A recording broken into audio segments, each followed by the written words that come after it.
तर ही रक्कम 30व्या दिवशी म्हणजे जेव्हा 30 दिवस कंप्लीट होऊन आपण 31व्या दिवशी जेव्हा प्रवेश करू ती 100 कोटीपेक्षा सुद्धा जास्त असेल. म्हणजे एका अर्थानं आपण एफ मध्ये पैसे टाकतो, 7% पैसे टाकतो आणि आपले पैसे कमी करून घेतो. बिलकुल. असं याच्यामध्ये दिसते. एक सामान्य व्यक्तीचा विचार करता सगळ्यात सुंदर प्रोडक्ट म्हणजे म्युच्युअल फंड आहे. हो. कारण 1 लाख गुणिला 30 म्हणजे हो. मला 30 लाख रुपये अगदी शोर शॉर्ट माहिती मला मिळते आहेत. हो. मागच्या काळात जर काही लोकांनी जमिनीतून किंवा सोन्यातूनच पैसे मिळवले असतील तर त्याच्यातूनच आता पुढेही आपण मिळवू शकतो असं नाही. पैसा कसा कमवायचा, पैसा कसा वाढवायचा, त्यातले जे बारकावे आहेत अश्विन सर आपल्या सगळ्यांसोबत खूप चांगल्या पद्धतीने शेअर करत आहेत.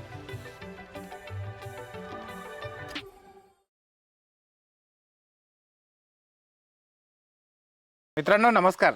मित्रांनो, फायनान्स किंवा पैसा हा आपल्या आयुष्यातला अतिशय महत्त्वाचा कंपोनंट आहे.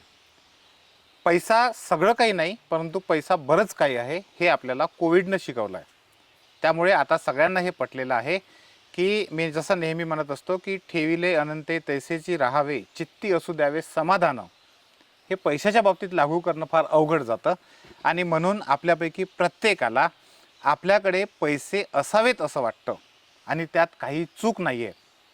उत्तम व्यवहारे आपल्याला जर का धन जोडता येत असेल तर ते उत्तमच आहे, चांगलीच गोष्ट आहे. आणि म्हणून आपल्या 3S शोच्या माध्यमातून आपल्याला पैशासंदर्भातलं जाणून घ्यायला आवडणार आहे. आपल्या अनेक मित्रांनी त्या संदर्भातल्या आपल्याला सूचना केल्या होत्या. त्या सगळ्या सूचनांचा, तुमच्याकडून आलेल्या सगळ्या सजेशन्सचा खूप विचार करून या विषयातले तज्ज्ञ अश्विन सोरते सर आज आपल्यासोबत आहे. अश्विन नमस्कार. नमस्कार सर. अश्विन सरांचा जो परिचय आहे तो तुम्ही पडद्यावर पाहू शकता. अश्विन सर या विषयातले तज्ज्ञ आहे असं म्हणण्यापेक्षा मी असं म्हणेन अश्विन सर या विषयातले पॅशनेट आहेत. पैसा कसा कमवायचा, पैसा कसा वाढवायचा, त्यातले जे बारकावे आहेत जे शिकायसाठी त्यांना वर्षानुवर्ष लागलेली आहेत ते अगदी थोड्या वेळात अश्विन सर आपल्या सगळ्यांसोबत खूप चांगल्या पद्धतीने शेअर करत आहेत. अश्विन, मला पहिल्यांदा पैसा म्हटलं की सगळ्यात पहिल्यांदा आठवतं मी काही दिवसाच्या आधी, मला आता पुस्तकाचं नाव नाही आठवत, पण त्या पुस्तकामध्ये ती स्टोरी वाचली होती की कंपाऊंडिंग इफेक्ट हा जगातलं हे 8वं आश्चर्य आहे. म्हणजे त्यामध्ये असं म्हटलं होतं की एक राजा बसलेला असतो आणि त्याच्याकडे एक भिकारी भीक मागण्यासाठी येतो आणि हा म्हणतो तुला जे पाहिजे ते घे, म्हणजे माग मला. तर तो भिकारी जो असतो तो ॲक्च्युअलमध्ये त्याची परीक्षा पाहण्यासाठी आलेला एक मोठा ऋषी असतो, त्याचा गुरुच असतो तो. आणि तो म्हणतो की नाही नाही मला बाकी काही नको, फक्त तू जे तो खेळ खेळतोय ना आपण बुद्धिबळाचा 64 याचा, तर त्या याच्यामध्ये पहिल्या याच्यामध्ये 1 दाणा टाकायचा, दुसऱ्यात 2, नंतर 4 असं करत करत डबल करत करत मला जायचं आहे. आणि राजाला वाटतं हे काय मागितलं, तुला पाहिजे ते मागायला सांगितलं. आणि मग तो सांगतो की हे तर सहज शक्य आहे. आणि जेव्हा ते तो आदेश देतो आपल्या लोकांना ते देण्याचा तसा, आणि मग त्याच्या लक्षात येतं की त्याला हे सगळे लोक त्याचे सांगतात की एवढे दाणे अजून पृथ्वीच्या पाठीवर तयारच झालेले नाहीत की एका घरामध्ये 1 दाणा, दुसऱ्या घरामध्ये 2, तिसऱ्या घरामध्ये त्याला दुप्पट करून 4 असं जर केलं तर. आणि त्यावेळेस माझ्या डोक्यात पक्क बसलं की कंपाऊंडिंग इफेक्ट म्हणजे खरंच जगातलं 8वं आश्चर्य आहे. तर मला तुला हे विचारायचं आहे, पैशाच्या बाबतीमध्ये हे कसं लागू होते? कंपाऊंडिंग इफेक्ट हे जगातलं 8वं आश्चर्य आहे ते. ओके, सो तुम्ही जो प्रश्न विचारला तो खूप एकदम योग्य होता की पॉवर ऑफ कंपाऊंडिंग म्हणजे एक्झॅक्टली काय, किंवा पॉवर ऑफ कंपाऊंडिंग बद्दल आम्ही जे ऐकतोय किंवा वाचतोय किंवा सोशल मीडियावर बघतोय, सो ते पॉवर ऑफ कंपाऊंडिंग एक्झॅक्टली काय असतं ते मी कसं एक्सपिरियन्स करू शकतो. पण जसं जगातलं 8वं आश्चर्य पॉवर ऑफ कंपाऊंडिंग आहे, ते 8वं आश्चर्य अनुभवण्यासाठी तुमच्याकडे 9वं आश्चर्य सुद्धा तुम्हाला माहिती असायला हवं, आणि ते आहे पॉवर ऑफ पेशन्स. अच्छा, power of patience. Exactly. So जर तुमच्याकडे पॉवर ऑफ पेशन्स नसेल तर तुम्हाला पॉवर ऑफ कंपाऊंडिंग अनुभवता येणार नाही. बरं. जसं तुम्ही आता एक स्टोरी सांगितली, बरोबर आहे, आणि ती खरंच खूप रंजक स्टोरी आहे. म्हणजे जी राजाची अवस्था आहे ना, तीच अवस्था आपली सगळ्यांची आहे. बरं. म्हणजे मी एक छोटासा तुम्हाला एक प्रश्न स्वरूपात विचारतो की मी तुम्हाला 1 लाख रुपये प्रति दिवसाप्रमाणे पुढचे 30 दिवस ते 1 लाख रुपये देत जाणार. ओके, मी 30 लाख रुपये देणार. अगदी ठीक आहे. आणि दुसरा ऑप्शन मी तुम्हाला असं देतो की दिवसाला 1 रुपयानी सुरुवात करायची आणि प्रत्येक दिवशी ती अमाऊंट दुप्पट झाली पाहिजे. म्हणजे काय, तर 1चे 2, 2चे 4, 4चे 8. अच्छा. आणि असं 30 दिवस आपण सतत करत जाणार आहोत. तुम्ही कुठला ऑप्शन प्रिफर करणार? अर्थातच पहिला घेणार, 30 लाखाचा. कारण काय होतं? आपण 1 रुपयापासून सुरुवात करून करून किती होणार ना तिसऱ्या दिवसापर्यंत. ओके, सो हाच आहे पॉवर ऑफ कंपाऊंडिंगचा गेम. कारण आपण काय विचार केलं की 1 लाख रुपये मला सरळ सरळ कॅल्क्युलेट करता आले, बरोबर आहे. हो. कारण 1 लाख गुणिला 30 म्हणजे मला 30 लाख रुपये अगदी शुअर शॉर्ट माहिती की मला मिळते आहेत. हो. पण 1 रुपयापासून सुरुवात करून आपल्याला पॉवर ऑफ कंपाऊंडिंगची गंमत आपल्याला कळली नाही, कारण आपलं ब्रेन त्यासाठी आपला तसा ट्रेंड झालेला नाही आहे, बरोबर. हां हां. सो 1 नंतर 2, 2चे 4, 4चे 8 असं जर करत गेलं तर ही रक्कम 30व्या दिवशी म्हणजे जेव्हा 30 दिवस कंप्लीट होऊन आपण 31व्या दिवशी जेव्हा प्रवेश करू ती 100 कोटीपेक्षा सुद्धा जास्त असेल. अरे बापरे. तर ही आहे पॉवर ऑफ कंपाऊंडिंगची कमाल. बरं. सो याच पद्धतीने जेव्हा पॉवर ऑफ कंपाऊंडिंगला आपण अनुभवतोय ते सगळं समजून घेतलं पाहिजे की नेमकं पॉवर ऑफ कंपाऊंडिंग काय आहे. बरोबर. आणि ज्याला हे पॉवर ऑफ कंपाऊंडिंगचा गेम कळला तोच व्यक्ती बरोबर तुम्ही फायनान्शियली फ्री होऊ शकतो. बरं. तुम्ही जगातली श्रीमंतांची यादी बघा. हो. सगळ्या श्रीमंतांच्या यादीमध्ये सगळे इक्विटी होल्डर आहेत, बरोबर आहे. म्हणजे तुम्ही कुठलाही एखादी मोठा बिझनेसमॅन पासून पकडा, इंडस्ट्रियलिस्ट पकडा, जगातले फोर्ब्सची लिस्ट काढा, हे सगळे जे श्रीमंत अगदी कुठलाही व्यक्ती असू देत हे सगळे इक्विटी होल्डर आहेत. बरं. ही कशी पॉवर ऑफ कंपाऊंडिंगनी वाढली? कारण लॉंग टर्म इन्व्हेस्टमेंटनी. तर पॉवर ऑफ कंपाऊंडिंग समजण्यासाठी तुम्हाला पॉवर ऑफ पेशन्स समजला पाहिजे, आणि ज्याला पॉवर ऑफ पेशन्स कळला त्याला पॉवर ऑफ कंपाऊंडिंग कळली. पॉवर ऑफ पेशन्स म्हणजे मी तर हे पहिल्यांदाच पाहत होतो. तर एवढा संयम त्याच्यामध्ये असणं गरजेचं आहे. बिलकुल. आता हे जे पैसे वाढवणं म्हणतो आपण, पैसे वाढवण्यामध्ये तू सांगितलं की कंपाऊंडिंग इफेक्ट किंवा चक्रवाढ व्याज याचा खूपच मोठा रोल आहे. बिलकुल.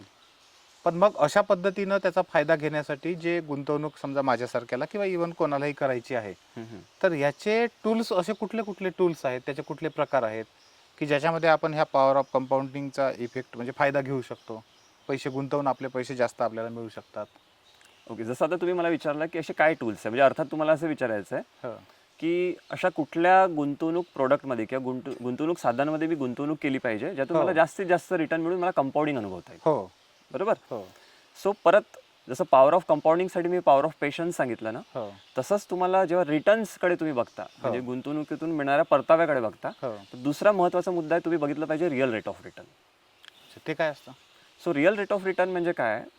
एक मी सामान्य गुंतवणूकदार आहे, मी काय बघेल की मला असा एक प्रोडक्ट बघायचा आहे किंवा असा मला एक इन्व्हेस्टमेंट ॲव्हेन्यू बघायचा आहे किंवा असं गुंतवणुकीचं साधन बघायचं आहे, मला जास्तीत जास्त त्यातून परतावा मिळेल. बरं. बरोबर. म्हणजे जसं स्टॉक आहे, म्युच्युअल फंड आहे, विचार करतात. अगदी बरोबर. पण आपल्याला हे समजून घ्यायचं आहे की कुठल्याही गुंतवणूक साधनांमध्ये जर मी जेव्हा त्याच्यामध्ये गुंतवणूक करतो आहे त्यातून मला खरा परतावा किती मिळतो. ओके, म्हणजे ऍक्च्युअल रिटर्न. एक्झॅक्टली. खरा परतावा म्हणजे काय? जेव्हा मी एखाद्या गुंतवणूक साधनामध्ये गुंतवणूक करतो, उदाहरणार्थ पकडूया की मी एक FD म्हणजे अगदी कोणाला काहीच नसेल माहिती तर FD फिक्स डिपॉझिट जे आहे ते सगळ्यांना माहिती आहे. बरोबर आहे. आता फिक्स डिपॉझिटमध्ये गृहीत धरूया की 7% रिटर्न येतोय. बरोबर आहे. आणि मला 1 लाख रक्कम गुंतवणूक करायची आहे. तर 1 लाखावरचं 7% व्याज किती झालं वर्षाला? 7,000 रुपये. बरोबर. आता एक सामान्य गुंतवणूकदारांची संकल्पना किंवा त्यांची समज किंवा परसेप्शन कसा असतो, त्यांना वाटतं की मला त्या 1 लाखावर जे 7,000 रुपये व्याज मिळतंय ते मला पूर्ण व्याज मिळतंय, म्हणजे माझ्या खिशात जातंय. मला असंच वाटतं. बरोबर. पण समजा आता जो 1 लाख रुपये रक्कम गुंतवणूक करतोय त्याचा पगारही त्याच पद्धतीने असू शकतो. म्हणजे तो कुठल्या ना कुठल्या टॅक्स स्लॅबमध्ये असेल. बरोबर. इन्कम टॅक्सचे टॅक्स स्लॅब असतात, जसं 10% असेल, 20% असेल, 25% असेल, जो कुठला टॅक्स स्लॅब असेल त्यात चेंजेस पण होत जातात. तर त्या टॅक्सचा इम्पॅक्ट माझ्या इन्व्हेस्टमेंटवर किती येतोय. ठीक आहे. म्हणजे उदाहरणार्थ बघूया, जसं मी एक सांगितलं की 1 लाख रुपयावर मला जर 7% परतावा मिळतोय म्हणजे माझं व्याज झालं 7,000 रुपये. जर मी 20% टॅक्स स्लॅबमध्ये असेल म्हणजे मला जो मिळणारा परतावा आहे तो माझ्या इन्कम मध्ये क्लब होणार. बरोबर आहे. आणि त्या 7,000वर मला 20% टॅक्स लागेल. म्हणजे 20% टॅक्स म्हणजे किती गेला माझा परतावा? 1,400 रुपये मला गव्हर्नमेंटला भरावे लागले. अरे बापरे. 7,000तून 1,400 रुपये गेले. बरोबर आहे. म्हणजे ते 20% मध्ये असेल तरच. एक्झॅक्टली. 30% मध्ये असेल तर 7×3=21 म्हणजे तुम्हाला 2,100 रुपये हा टॅक्स मध्ये जाणार. म्हणजे आता आजकाल तर बरेच लोक 10 लाखाच्या वरच्या उत्पन्नावाले असतात. अगदीच. मग त्यांच्यासाठी तर 30% जाईल ते. बिलकुल. आणि जसं जसं तुमचं इन्कम प्रोग्रेसिव्ह वाढत जातं, आपल्याकडे प्रोग्रेसिव्ह टॅक्स सिस्टम आहे, जसं तुमचं इन्कम वाढेल तसा टॅक्स वाढतो. बरोबर आहे. म्हणजे तुम्ही एखाद्या व्यक्तीने अर्ली स्टेजला करिअर चालू केलं असेल तो हळूहळू पुढे पुढे जात त्याचा टॅक्स स्लॅब वाढतो. आणि जर तुम्ही अशा गुंतवणूक साधनांमध्ये गुंतवणूक करत असेल ज्याचा टॅक्सचा इम्पॅक्ट जास्त येतोय, तर टॅक्स जो गव्हर्नमेंटला जातो तुमचा तो जो टॅक्स कापल्यानंतर जो मिळेल तोच तुमचा परतावा आहे. बरोबर. जसं एखाद्याचं जर सॅलरी पॅकेज 20 लाख रुपये असेल त्याला 20 लाख रुपये मिळतात का? नाही. त्याला त्याच्यावर टॅक्स वगैरे सगळं भरल्यावर जी रक्कम तुमच्या हातात येते ती तुम्हाला खर्चासाठी वापरता येते. तसंच गुंतवणुकीचं आहे. म्हणजे जसं मी उदाहरण देता देता आपण बोललो की 1 लाखाच्या FD वर जर 60% परतावा आहे तर मला 7,000 रुपये मिळाले बरोबर. आणि 20% टॅक्समध्ये गेले, म्हणजे 1.4% जो माझा रिटर्न आहे तो टॅक्समध्ये गेला. बरोबर आहे. मग माझ्याकडे टॅक्स नंतर किती पैसे उरले? 5.6% म्हणजे 5.60. ओके. बरोबर आहे. हो आता हे झालं टॅक्स कापल्यानंतरचं रिटर्न. हो मग महागाईचा पण त्याच्यावर इम्पॅक्ट येतो. हो असं कधी झालंय का की मला एखादी गाडी घ्यायची आहे, हो तर मी 5 वर्षांनी गाडी घ्यायची आहे, हो. तर त्या गाडीची किंमत 10 लाखाची आज असेल तर ती 10 लाखातच मिळेल, कधीच नाही होणार. किंवा घर 70 लाखाचं 70 लाखात मिळेल. शक्यच नाही. बरोबर आहे. बरोबर आहे. म्हणजे वस्तूंच्या किमती वाढत आहेत, हो.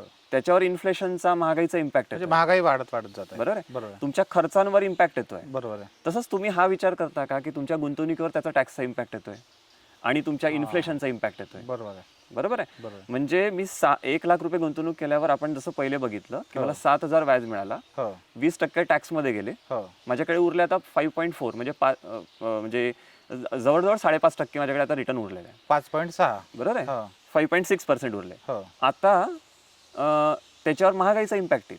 म्हणजे ओके. साधारणतः आपण पकडलं, जसं महागाईचा निर्देशांक आपण बघितलं तर RBIचा बँड हा 4%चा आहे. हो +2 आणि -2चा बँड घेऊन ते चालतात. ओके. तर 6% किंवा त्यापेक्षा अधिक म्हणजे जास्त इन्फ्लेशन असलं. कमीत कमी ते तेवढं बरोबर होईलच. आहे. हो म्हणजे कारण अर्थव्यवस्थेमध्ये जर महागाई नसेल हो तर अर्थव्यवस्था प्रोग्रेस पण नाही करत. बरोबर आहे. बरोबर आहे. हो सो त्याच्यामध्ये जर इन्फ्लेशन ऍड केलं, महागाई ऍड केली, हो आता माझं रिटर्न किती आलं टॅक्स सोडल्यानंतर? 5.6. हो त्याच्यावर 6%चं महागाई केलं हो तर 5.6 मायनस मी 6 करायला गेलो हो तर माझे रिटर्न तर निगेटिव्हच झाले.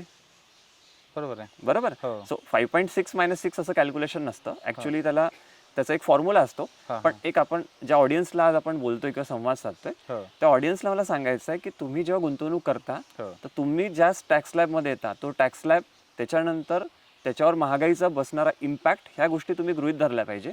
आणि पण त्याच्या याला असं म्हणायचं आहे तुला की 1 लाख रुपये 7% समजा आपण FD मध्ये टाकले बिलकुल तर ऍक्च्युअल मध्ये ते आपली इन्व्हेस्टमेंट मायनसच झाली होती. अगदी बिलकुल खरं आहे. हे धक्कादायक आहे. कारण टॅक्स आणि महागाईचा जर इम्पॅक्ट केलं हो तर तुम्हाला लक्षात येईल की तुमची व्हॅल्यू वाढली नाही. याचं उदाहरण देतो. अच्छा. तुम्ही कुठल्या एखाद्या मध्यमवर्गीय किंवा काही लोकांशी संवाद जर साधला, तुम्हाला लक्षात येईल, त्यांना वाटतं की जेव्हा पण ते प्लॅनिंग करतात हो तर त्यांना एक गोष्ट लक्षात येते की मुलांचं लग्न आलं, शिक्षण आलं, हो तर पैसे जास्त लागत आहे. प्रत्येक वेळेला त्याच्यात डेफिसिट येतो, तूट निर्माण होते. बरं असं का होतं? कारण ज्या गोलसाठी तुम्ही जे प्लॅन केलाय किंवा गोलसाठी तुम्ही जो ड्राफ्टिंग केलेला आहे बरोबर आहे. त्याचा महागाईचा दर नेहमी जास्त होता, हो तुलनेने ज्याच्यामध्ये तुम्ही इन्व्हेस्टमेंट केलंय त्याचा परतावा दर कमी होता.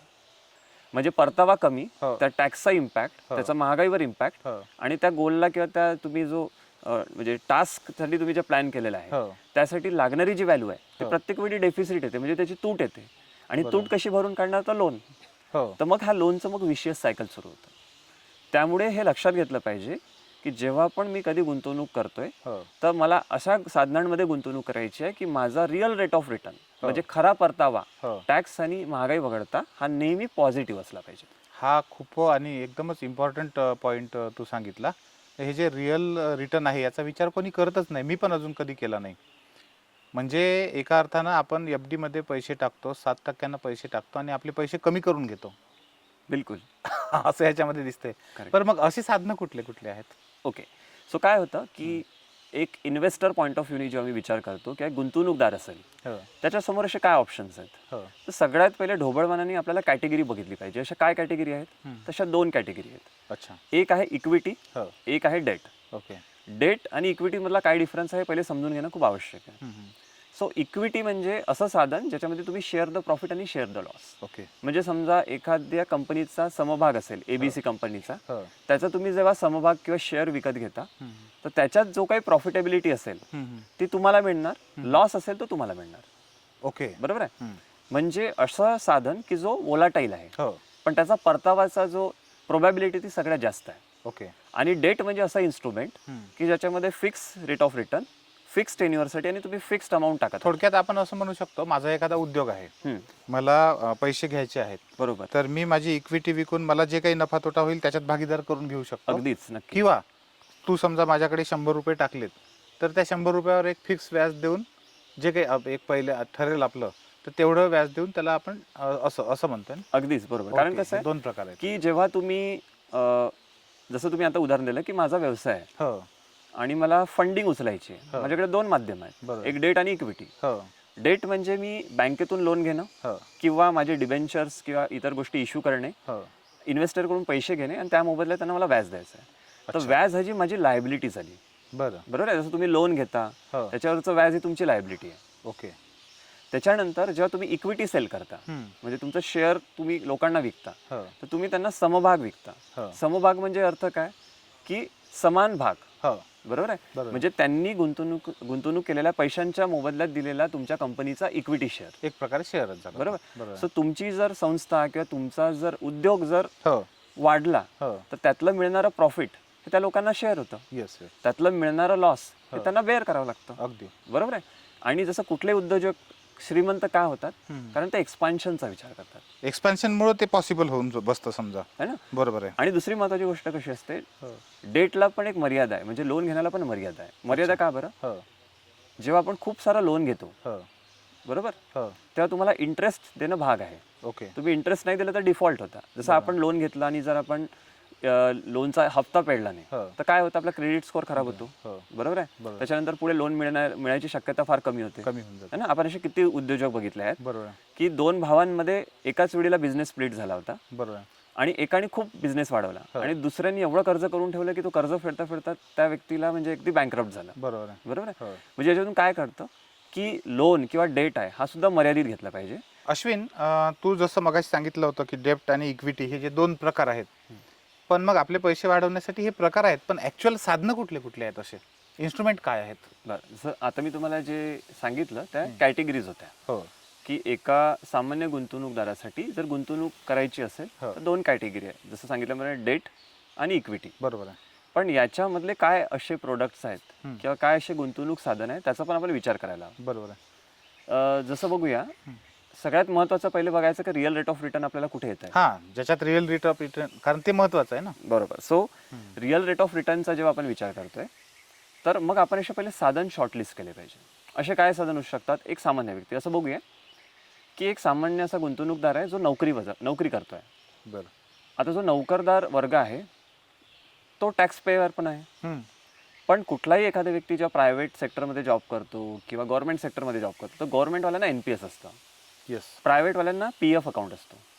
PF म्हणजे EPF असतो. त्याला म्हणतात एम्प्लॉई प्रॉव्हिडंट फंड. ओके हां बरोबर आहे. बरोबर. सो एम्प्लॉई प्रॉव्हिडंट फंड हा असा इन्स्ट्रुमेंट आहे भारतामध्ये की फिक्स इन्स्ट्रुमेंटमध्ये डेट कॅटेगरीमध्ये ज्याच्यात सगळ्यात जास्त परतावा मिळतो. हो जसं साधारणतः आता बघायला गेलं तर 8.15% रिटर्न मिळतं अच्छा आणि ती जी कंपाऊंडिंग होते ती टॅक्स फ्री असते. हो म्हणजे मगाशी जो मी तुम्हाला एक्सप्लेन केलं ना की हो एखादी मी साधनांमध्ये गुंतवणूक करतोय त्याच्यावर मला टॅक्सेशनचा इम्पॅक्ट बरोबर आहे. नंतर महागाईचा इम्पॅक्ट. बरोबर आहे. आता या साधनांवरचा इम्पॅक्ट काय येईल. टॅक्सेशनचा येणार नाही. बरोबर महागाईचा टॅक्स येईल. लागणारच नाही त्याला. एक्झॅक्टली. म्हणजे Okay. जी तुम्हाला मॅच्युरिटी प्रोसीड असते हो जी जेव्हा तुम्ही निवृत्त होता जी रक्कम मिळते ती टॅक्स फ्री असते. अच्छा मग आता हे टॅक्स फ्री आहे म्हणजे याच्यावर टॅक्सेशनचा इम्पॅक्ट आला का. नाही.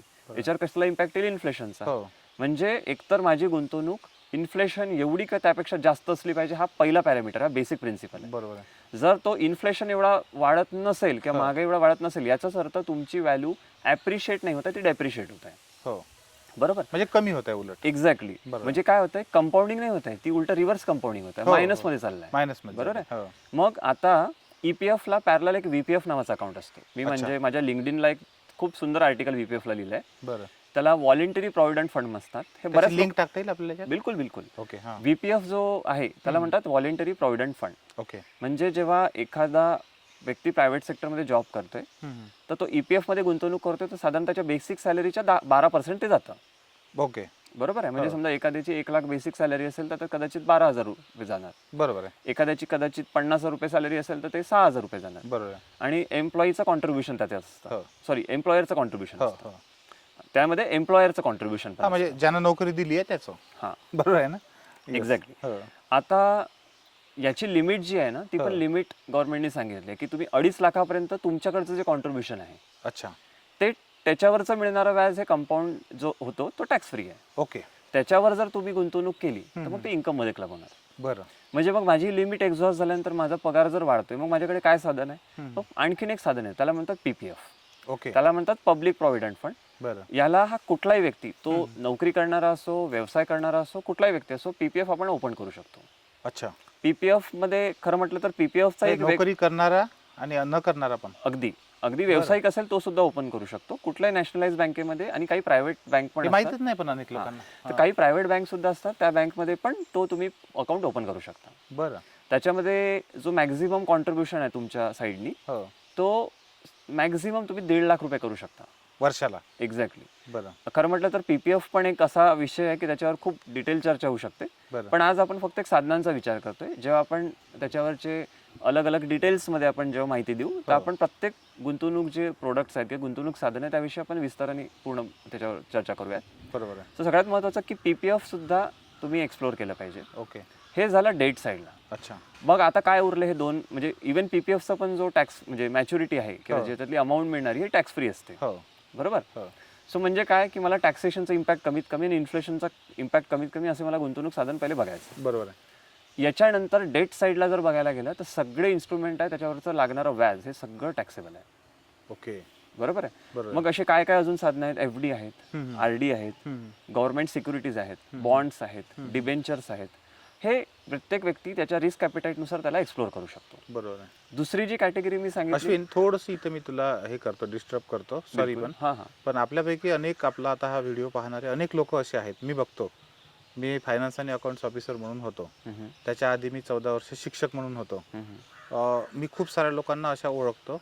अनेक लोकांना हे माहीतच नाही की आपण PPF अकाउंट काढू शकतो. अनेक लोक काय करतात, ॲटो चालवणारे लोक आहेत त्याच्यामध्ये, छोटा छोटा बिझनेस करणारे लोक आहेत, काही चांगले शेतकरी पण आहेत छोटे. ते काय करतात, डायरेक्ट FD मध्ये टाकतात. आणि आता आपण बघितलं की 7% रिटर्न मिळाला तर FD तले पण आपले कमी होऊन जातात.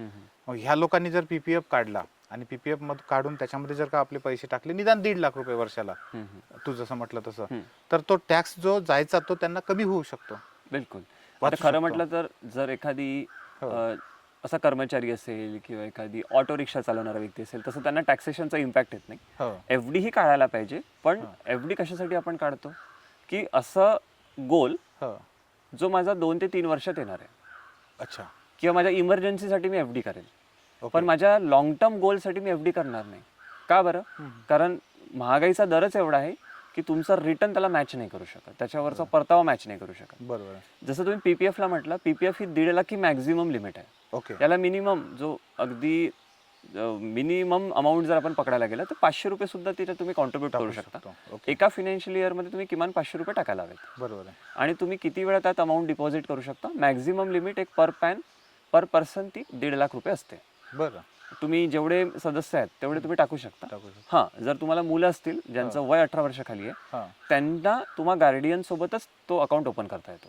अच्छा. आणि तुम्ही गार्डियन आणि त्या म्हणजे मुलाची जी एकत्रित रक्कम आहे ती 1.5 लाखाच्या वर तुम्ही टाकू शकत नाही. बरं. तर PPF हा एक खूप छान इन्स्ट्रुमेंट आहे डेट साईडला, जो व्यक्तींनी एक्सप्लोर करायला हवा.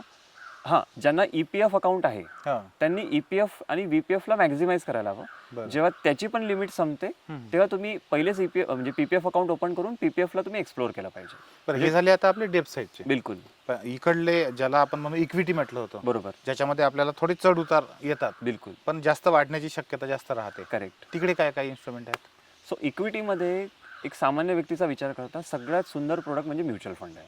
बरं. डायरेक्ट शेअर सुद्धा आहेत, पण डायरेक्ट शेअरसाठी खरंच आपली तुला खरं सांग का, म्युच्युअल फंड असं ऐकलेलं खूपदा आहे. बरोबर. पण ते कन्सेप्टच अशी व्यवस्थित समजलेली नाहीये. करेक्ट. तर ते काय आहे? ओके, आता बघा, इक्विटीमध्ये 2 ऑप्शन्स आहेत. एक आहे मला डायरेक्ट कंपनीचा समभाग विकत घेणे म्हणजे शेअर विकत घेणे, आणि म्युच्युअल फंड थ्रू इन्व्हेस्ट करणे. ओके. आता एक असा व्यक्ती बघूया जो 30-40 हजार रुपये कमवतोय आणि त्याला इन्व्हेस्टमेंट करायची आहे. दोघांमधले अंडरलाईंग ॲसेट इक्विटीच आहे म्हणजे शेअर्सच आहे. म्युच्युअल फंड ही शेअर परचेस करतो आणि इक्विटी शेअरमध्ये तुम्ही डायरेक्ट शेअर्स परचेस करता. मग दोघातला बेसिक डिफरन्स काय की एखादा व्यक्ती जर 30-40 हजार रुपये कमवतो आहे किंवा 20 हजार रुपये कमवत आहे, तर त्याची सेव्हिंगचा पॅटर्न त्याच्या खर्चानुसार त्याच्या मिळकतीनुसार असेल. मग तो चांगल्या कंपनीचे शेअर ज्यांची प्राइस 6,000-7,000 आहे तो घेऊ शकतो का? नाही घेऊ शकतो. बरोबर आहे. त्यातली तेवढी क्वांटिटी घेऊ शकतो का? दुसरी गोष्ट, तुम्ही डायव्हर्सिफिकेशन येणार नाही. डायव्हर्सिफिकेशन म्हणजे विविधता त्याला म्हणूयात. बरोबर. म्हणजे काय की मला जर 50 कंपनीचे समभाग विकत घ्यायचे आहेत, 30 कंपनीचे समभाग विकत घ्यायचे आहेत, तर 30 आणि 50,000चा पगार आहे त्याला खरंच शक्य आहे का? बरोबर आहे. म्युच्युअल फंडमध्ये तुम्ही ते 1000 रुपयात पण शक्य आहे, अगदी 500 रुपयात आणि 100 रुपयात पण शक्य आहे. कसं काय? त्याला कारण असं आहे की जेव्हा तुम्ही 500 रुपये गुंतवणूक करता, म्युच्युअल फंडमध्ये युनिट मिळतात. बरोबर. म्हणजे असं समजा की एक फंड आहे ABC नावाचा, हो ज्याच्यामध्ये मिनिमम गुंतवणूक 500 रुपयाचा क्रायटेरिया आहे. बरं मी जेव्हा 500 रुपये त्याच्यात गुंतवणूक करतो, हो तर माझ्या गुंतवणुकीच्या प्रमाणात मला युनिट्स अलॉट होतात.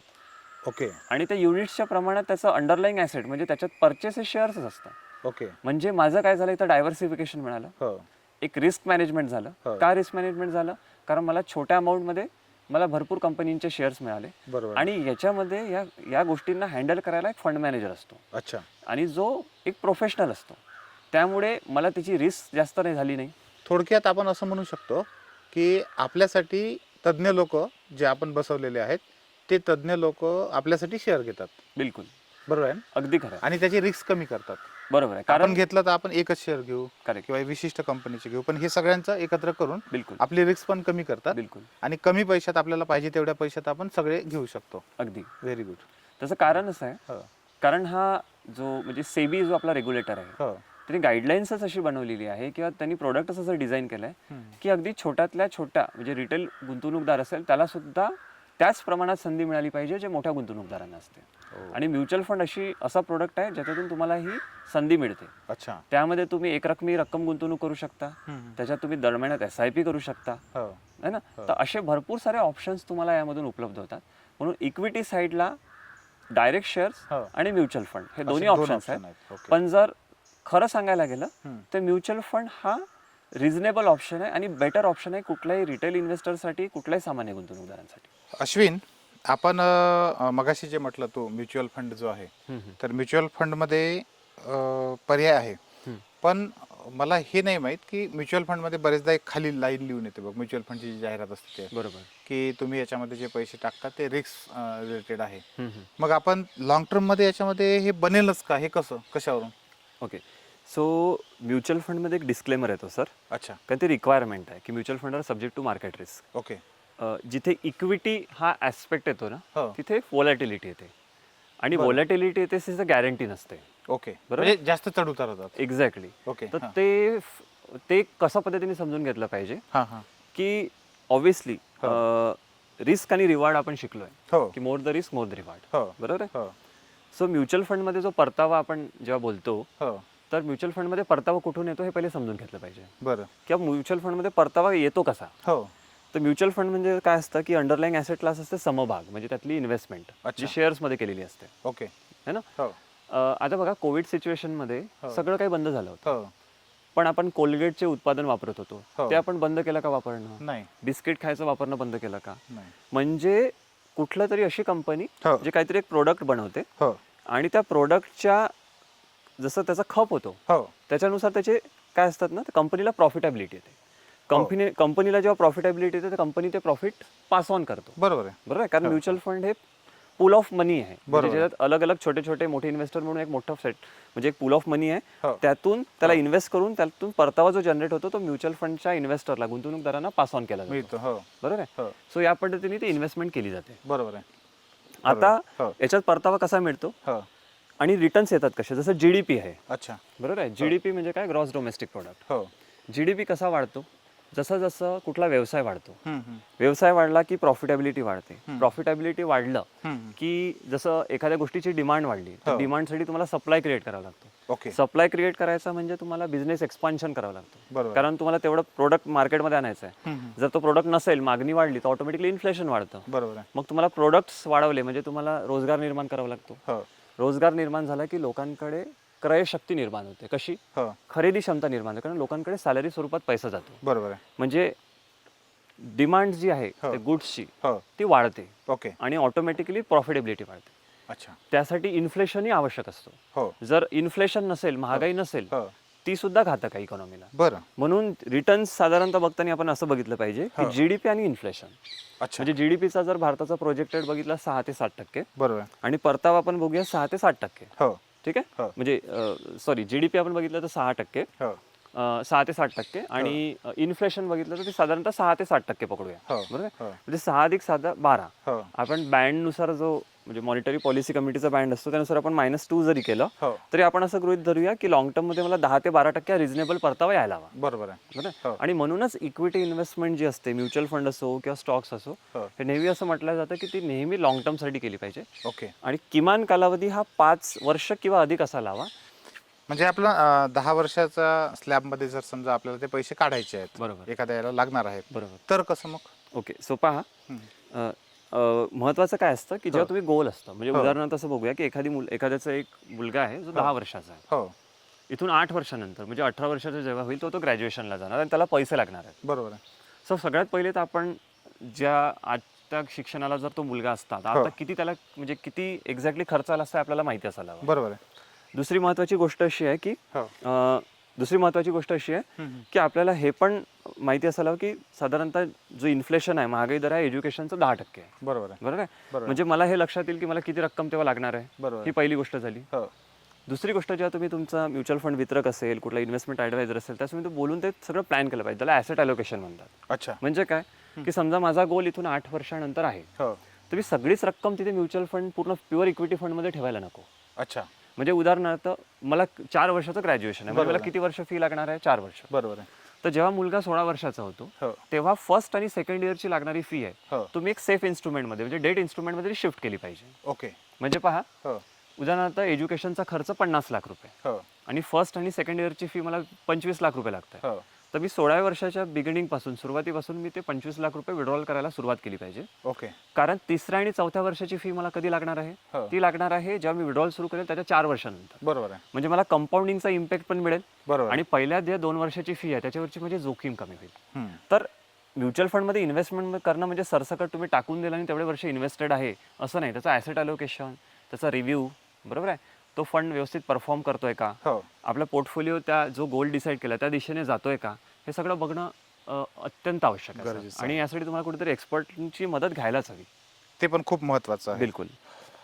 अश्विन, आता आपल्याला म्युच्युअल फंडमध्ये इन्व्हेस्टमेंट केली पाहिजे पण बरेचदा काय होतं की म्युच्युअल फंडमध्ये जी रिस्क आहे तर ती रिस्कला मी घाबरतो. मला असं वाटतं की ती रिस्क नको मला, ती रिस्क कमी करून बरोबर त्यातले जे फायदे आहेत ते मात्र मला मिळाले पाहिजे. बरोबर. असं काही आहे?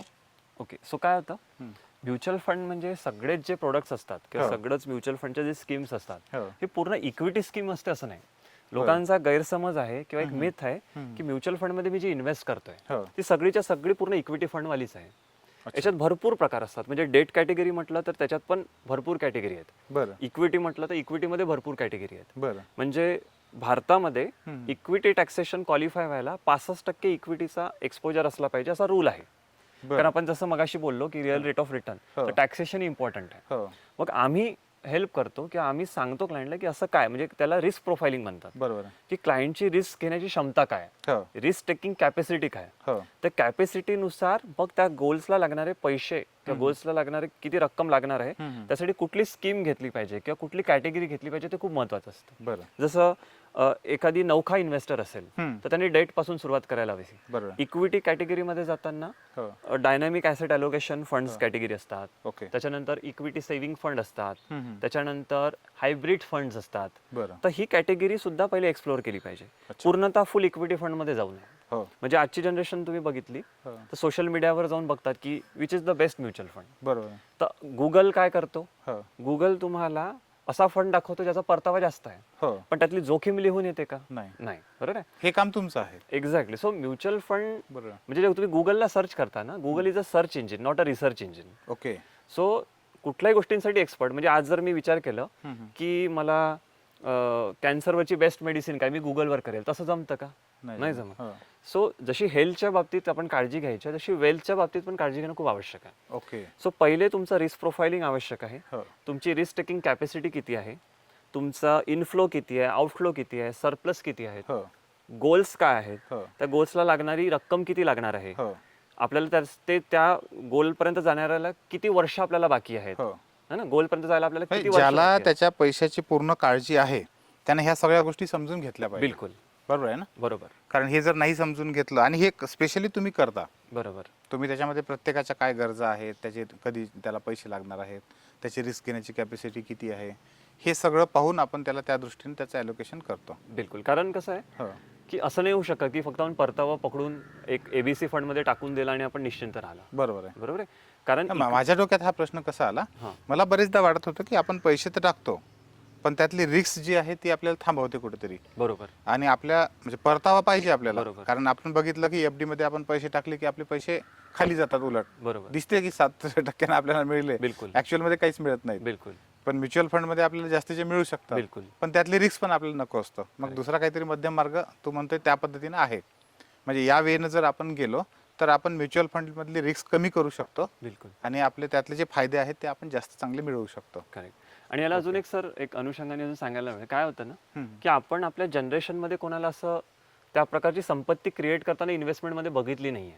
आपण काय बघितलं हे रिअल इस्टेट बघितलंय. बरोबर आहे. बरोबर आहे. हो. त्याच्यानंतर सोन्यातली गुंतवणूक बघितली आहे. हो. एफडीतली गुंतवणूक बघितली आहे. बरोबर आहे. तुम्ही असं कोणी बघितलं का की एखादी व्यक्ती खूप रिटायर्ड होऊन 20 करोडचा पोर्टफोलिओ आपल्या नेक्स्ट जनरेशनला पास ऑन केलाय?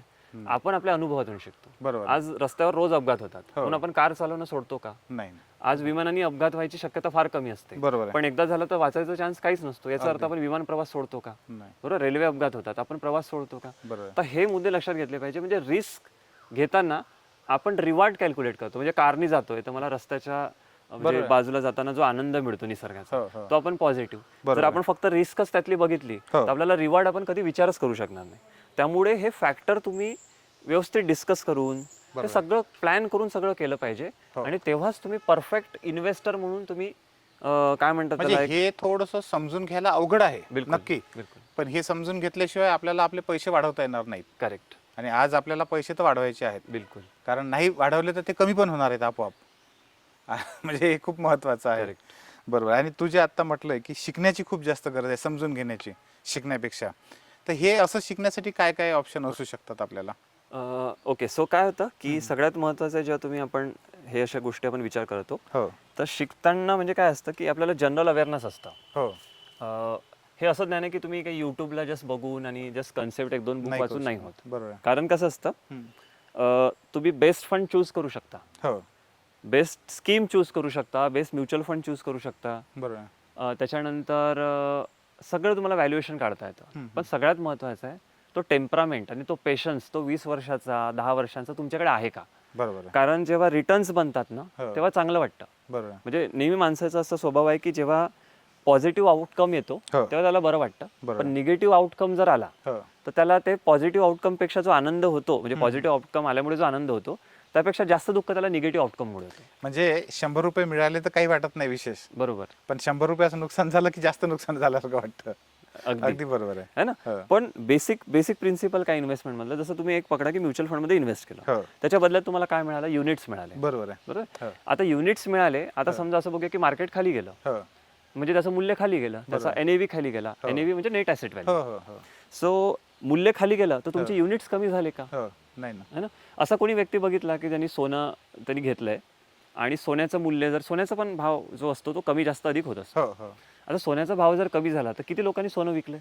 किंवा त्याला दुःख झालंय की एकदम माझं, नाही. का त्याला माहिती आहे की लॉंग टर्म मध्ये ती व्हॅल्यू वाढणार आहे. आणि ते आपल्याजवळ आहेच. आणि हे का बरं आपल्याला माहिती आहे? कारण आपला पूर्वानुभव तसा आहे. आपण बरोबर आपल्या घरातल्या लोकांना, बरोबर आहे. आपल्या आजूबाजूच्या लोकांना असं बघितलंय. बरोबर आहे. पण जेव्हा इक्विटी रिलेटेड जेव्हा इन्व्हेस्टमेंट येते हो. तेव्हा हा टेम्परामेंट अगदी रिव्हर्स करतो. आपल्याला कमी वेळेत जास्त पैसे बनवायचे असतात. बरोबर आहे. पण कंपाऊंडिंग आपण हे शिकलोय की कंपाऊंडिंग ही बॅक एंडेड असते. बरोबर आहे. म्हणजे आता समजा तुम्ही एखादी गुंतवणूक केली ना, हो. हो. तर पहिले समजा 20 वर्षाची गुंतवणूक असेल हो. तर पहिल्या 15 वर्षात तुमचे 25% संपत्ती निर्माण होते बरं. आणि उरलेल्या ज्या 5 वर्षात आहे त्यात 75% होते. आपण गिव्ह अप करतो त्या पहिल्या 10 वर्षातच. बरोबर आहे. जिथून कंपाऊंडिंग चालू व्हायची हो. तिथेच आपला जो म्हणजे काय म्हणतात, सर्वसामान्य माणूस तिथेच थांबतो. एक्झॅक्टली. आणि तो काय करतो, ते इन्व्हेस्टमेंट विड्रॉ करून घेतो. म्हणजे मला मगाशी तू जे आपल्या पहिल्या भागामध्ये दुसऱ्या भागामध्ये तू जे सांगितलं होतं की 8वं आश्चर्य आहे कंपाऊंडिंग इफेक्ट. करेक्ट. पण ते जर तुम्हाला त्याचा फायदा घ्यायचा असेल तर 9वं आश्चर्य जे आहे ते म्हणजे पेशन्स. बिलकुल.